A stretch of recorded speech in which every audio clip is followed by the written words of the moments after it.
I remember the windshield wipers were going. We had some country music on. Nobody dreamed what was, happening at that point in the compound.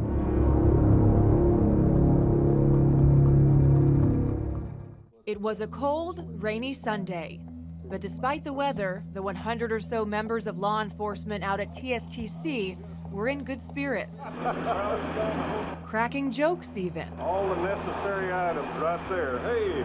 But the smiles wouldn't last long. Once the compound was secured, then I was going to be in the team that went into the compound. But Parnell McNamara didn't get to go into the Branch Davidian compound as planned on February 28, 1993. Screaming on the radio, it was a terrible thing to listen to.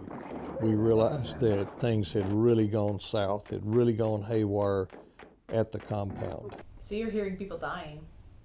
Basically, yes.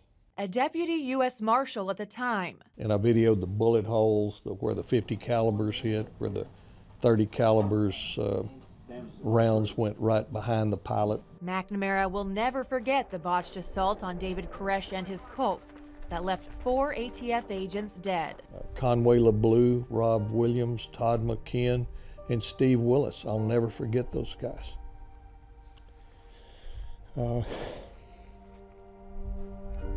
McNamara is now the sheriff in McLennan County, but back then, the position belonged to Jack Harwell. A wonderful man, a very top-notch sheriff. Dad had a very good career as sheriff, but the one thing that he went to his grave with was what happened with the standoff out there.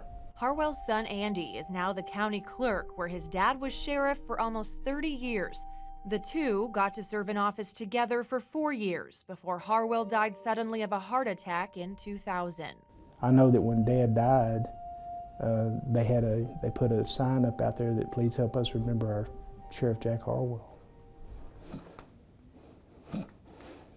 Although many see the Branch Davidians as religious zealots, Harwell says his dad saw them as people, and they respected him for it. He's sheriff of this county, and those folks lived in his county, and so he felt a responsibility.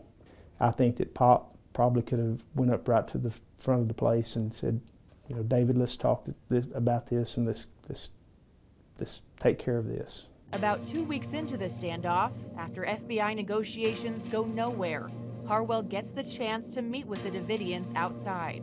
I do remember this distinctly. They took Pop out in an Abrams tank, I believe, and they had another tank that was escort.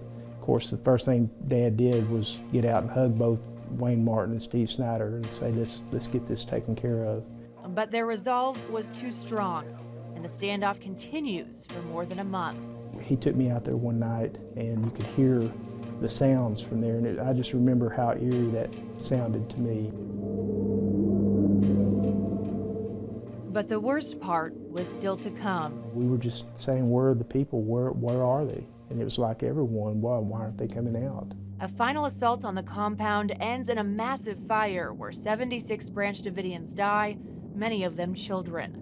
For days, the sheriff held out hope they survived in an underground bunker, but it wasn't the case. I get emotional when I think about what Pop went through emotionally, knowing that it could have been probably done better or handled differently. While many like Harwell believe his dad could have changed the outcome if he'd been allowed to, others, like Parnell McNamara, believe this was the situation Koresh had been waiting for, and there was nothing anyone could have done to stop him. He had this prophecy that he was going to go out in a blaze of glory in a fight with the government, and he sort of orchestrated the whole thing. But it's all on Vernon Howell's shoulders. He's the one that caused it.